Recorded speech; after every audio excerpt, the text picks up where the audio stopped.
newsroom. It's been nearly 1 year since a socialist won the presidency in France for the first time in a quarter century. To some, it might seem like a lifetime. The debacle headlines News Weekly L'Express, chastising the failure of what it calls the Hollande method. François Hollande will have a chance to defend his method in a primetime television interview Thursday evening, one where he'll have a chance to explain a 22nd straight month of rising unemployment in France, stagnant growth, spending cuts, higher taxes, critics on the left more and more vocal in accusing the president of applying the same austerity measures as his predecessor. Now, call it cold comfort, but if you cross the Alps, you'll find another beleaguered left-of-center leader, Pier-Luigi Bersani, unable to form a coalition, it seems. The anti-establishment five-star movement pressing him to break with Europe's medicine. Both Hollande and Bersani promised voters to counterbalance Germany's belt-tightening creed. Both only wish, though, that they had the kind of popularity ratings Angela Merkel has, the conservative leader who, after 8 years in office, has never been more popular. Today in the France 24 debate, we're asking, can the left fix it? With us, he's a regular contributor to Atlantico.fr, economist Nicolas GOETZMANN. Welcome to the show. Welcome as well to Mark Dean of Bloomberg News and Francesco SARACENO of the French Economic Observatory, OFCE. Welcome back, sir. The France 24 debate, where you can always join the conversation on Facebook and on Twitter, our hashtag F24Debate. Now, with the opposition lacking a clear leader and presidential elections in France still 4 years off, you could probably take opinion polls with a measure of caution. Still, François Hollande's popularity hitting a record low. There you see him compared to other French presidents after 10 months in office. Hollande at the bottom, as you can see, 31 to 36% favorable opinions according to those polls. Mark Dean, does this surprise you? We knew there was never going to be much of a honeymoon period. No, it doesn't. I think it makes perfect sense. The economy is obviously in the doldrums. That's something that's been building up over 3 decades. And François Hollande did sort of, François Hollande ran a tricky campaign policy-wise, and gave very sort of high signals to certain things to secure support on the left, while leaving himself, little outs within his policy framework to say, to do things which a lot of people, including the OECD and the European Commission and the IMF, think that France should be doing. And I think that it's natural that a lot of people who voted for François Hollande are disappointed because they're not getting what they expected. All right, satirical weekly Le Canard Enchaîné is taken to calling Hollande Pépère. Now, I guess, what was it, Mr. Chill, I guess. Yeah. How would you translate that? It's difficult to translate. We grappled with it all afternoon in the newsroom. But there is the question of his style that's in stark contrast to his predecessor. Remember, once dubbed Speedy Sarko. In The Economist this week, the Trials of François, the article, they write, if the French found Mr. Sarkozy's self-promoting hyperactivity stressful, they now find Mr. Hollande's preternatural calm unnerving. Basically, Nicolas GOETZMANN, the Economist taking offense not to the measures he's implemented. He says this is the medicine you've got to put through, but rather to his communications, to his style. Yeah, you have the style, but it's really not relevant, I think, because it could be relevant for the European situation for France, because France has lost its power in Europe now since 1 year, perhaps for a longer time, but since 1 year. But I think the main problem here, it's still the same thing. We have made in Europe the wrong diagnosis now for 5 years. The good diagnosis is done in the US, in UK, and Japan, but it's not done in Europe. We have a monetary crisis here in Europe, and it's just a question to make the good diagnosis now in Europe in order to Hang on, you solve say it. it was the right diagnosis in the UK, and the pound is a lot weaker. Yes. But I don't see the economy picking up much when I travel Yes, to the but UK. Osborne has implement now. Marconi will come on the 1st of July in the UK. So, and now it will target, it will change the target of the monetary policy since 1st of July. And Osborne is doing austerity, but is waiting for Marconi. So we have austerity on the budget side, and you will have expansion on the monetary side. And so you can fix the crisis with this. All right, so you're seeing light at the end of the tunnel there, which you're not seeing Of course. over in France. Do you agree with that? Yes, I strongly agree. Not so much on England, actually. I think the policy mix in England should be different, but certainly France is simply stuck in the same crisis that hits all the European economies, strong and weak ones alike. Even the unemployment data that are steering so much the discussion today, maybe we'll come back to that later. If you take a longer perspective, France has an increase in unemployment since 2008 of 2.6 points, more or less. It's less than the European average. It's So way hang on a less. second. France has instituted 30 billion euros of belt tightening, 1/3 of it through higher taxes, and 2/3 of it through austerity, through attrition. 34. Was this the wrong time to be doing that? Absolutely, no. Let me come back to that in a minute. The first thing I would like to notice is that France is by no means special with respect to other countries in Europe. In fact, it's pretty much on the average of Europe in terms of increase of unemployment, in missing growth, missing potential, etc., etc. Then they're also, unfortunately, not very special in the policies they're implementing because, as you say, they implemented the very strong austerity package absolutely at the wrong moment. Keynes once famously said, you always have to consolidate the budget during expansions, never in recessions. And we are all consolidating the budget during a recession. Do you agree Hollande caved in, basically, and it was the wrong time to do it? Look, it's the austerity versus growth debate is we hear a lot of it. I can understand. It's true that it would be good to have some more demand side support for the economy, but it's also true it would be good to have some supply side reforms. The great thing about Europe is everyone's wrong all the time, so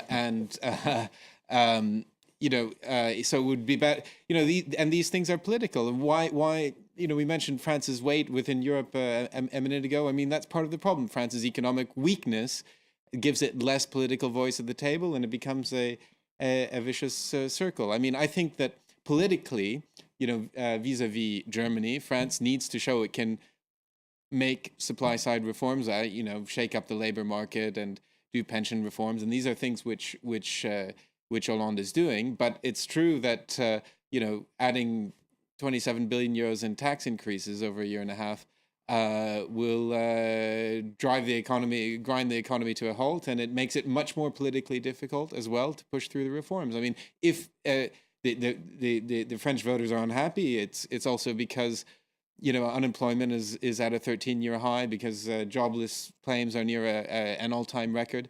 On the other hand, if this government were doing less fiscal consolidation, and if this government were doing less reform of the little reform it's doing, I think voters would still be unhappy because it would never be enough. All right, when he speaks on television, François Hollande will have to explain away 10.8% unemployment. Hollande, who Tuesday answered reporters' questions in the company of the Spanish Prime Minister and still sees that light at the end of the tunnel. You ask me if I am still convinced that we will reverse the climb of unemployment. It is not a question of conviction. It is not simply a belief. It is a strong desire, a goal, and I will stick with the measures that we have made over the past months, and they will make their effects known. This reversal will not be seen before the end of the year. It's a commitment that I took to be sustainable. It must be driven by growth. Nicolas GOETZMANN, keep your sunny side up. Wait till the end of the year. But I think François Hollande is relying on U.S. monetary policy, for foreign monetary policy, because in fact everybody is expanding is a monetary policy, so we will have growth in the world. So Europe would benefit from that. But so is relying on this side. But you cannot wait for any It'll be improvement in proved right France. by outside factors. Yes, but what is done in France now is completely useless. You cannot answer to a monetary crisis via supply-side reforms. It's not possible. When Germany has done all these supply-side reforms, Europe was in growth, were in growth.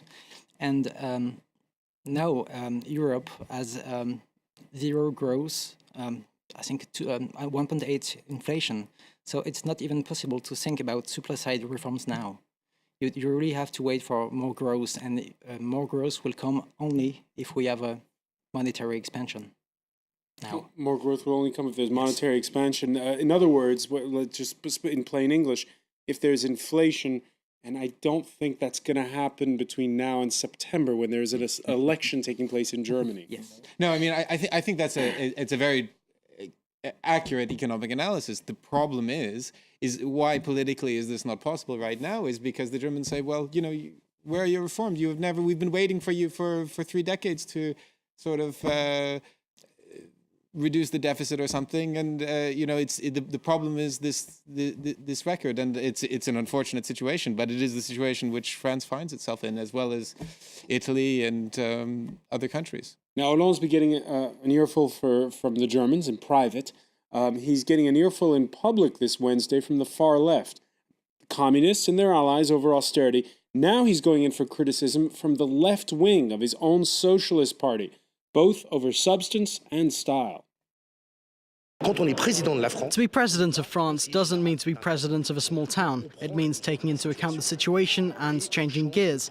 It means no longer playing the small game, but upping the level and putting an end to words no one wants to hear or understands. Justice recovery, the new French model, that kind of gibberish. That's not the French dream. New French model, that's not the dream. Francesco Saraceno, does François Hollande have a problem with his left wing? He does have a problem with a socialist party that starts because of the polls, starts to feel uncomfortable. We have, even if the next presidential election is in 4 years, we have elections coming earlier than that. So there is some natural, I would say, discomfort. And if and when the economy picks up again, this discomfort will quickly disappear. So I wouldn't focus too much on that.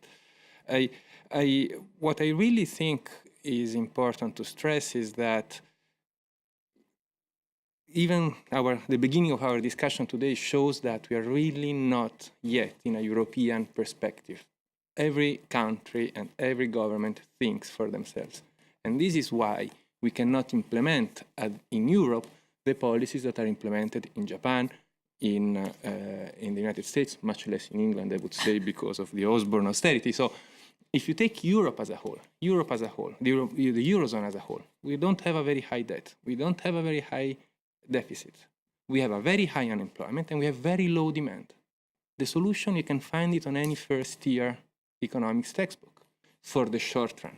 This doesn't mean at all that we don't have any problems to fix structurally, right? But here we're mixing long and short-term solutions. So structural reforms with demand support, etc., simply because each country speaks with their own particular interests in mind. So what's the short-term solution? The short-term solution would be the countries that are experiencing the hardest crisis, unfortunately, need to continue what they were doing so far, so consolidate their public finances, because otherwise they will never recover the confidence of markets. I would also suggest to spread that more gradually, like the IMF says, by the way, not...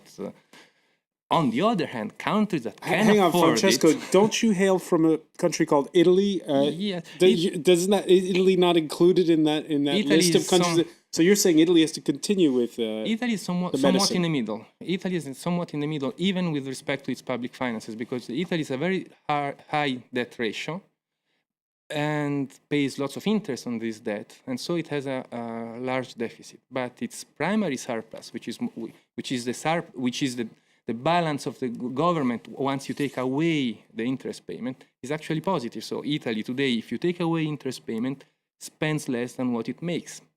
The problem is the efficiency of the spending. Italy spends this money very poorly. The Italian government is very inefficient. So Italy is in the middle. But some countries, on the other hand, are not in the middle.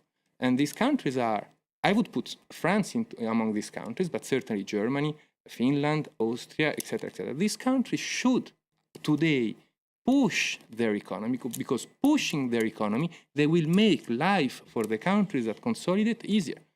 If the Greek keep doing what they're doing, and at the same time demand from the rest of Europe picks up, they will be more successful and they will suffer less, incidentally. But wait, let's get back to France. The medicine you're suggesting, which is to push growth, you were in Brussels for the last Eurozone finance ministers meeting last weekend. Mark Dean, does France have to go to Brussels to sell that, or can they just do that?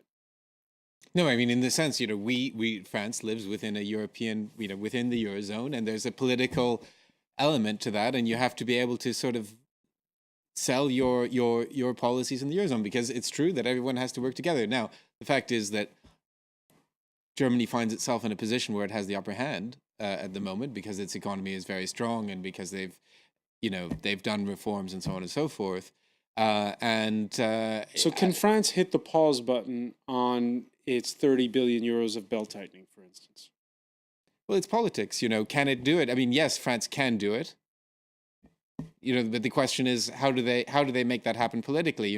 Is it, just sort of standing up to Angela Merkel and saying, we're doing this, damn you, this is the right thing to do? Or does it have to come some other way? And it's not very clear where France is at in all that. I think the key word here is coordination. No country by itself today can go against the other countries first and markets then. If France today push the pause button by itself, markets will react immediately. On the other hand, if France seeks and finds a majority to bring Angela Merkel to a more reasonable position, that things could change. And Europe as a whole, I repeat it, can afford that. Can Nicolas GOETZMANN, can France build that kind of coalition? I think yes, because last year during the presidential campaign, François Hollande said I think it was Article 11 of his program that he wants to put just the word growth in the ECB mandate. If you do that, I think you will get support of Italy, Spain, in fact, all the southern country, and I think you just have to remember what he did last year. And so he will have some support in Europe.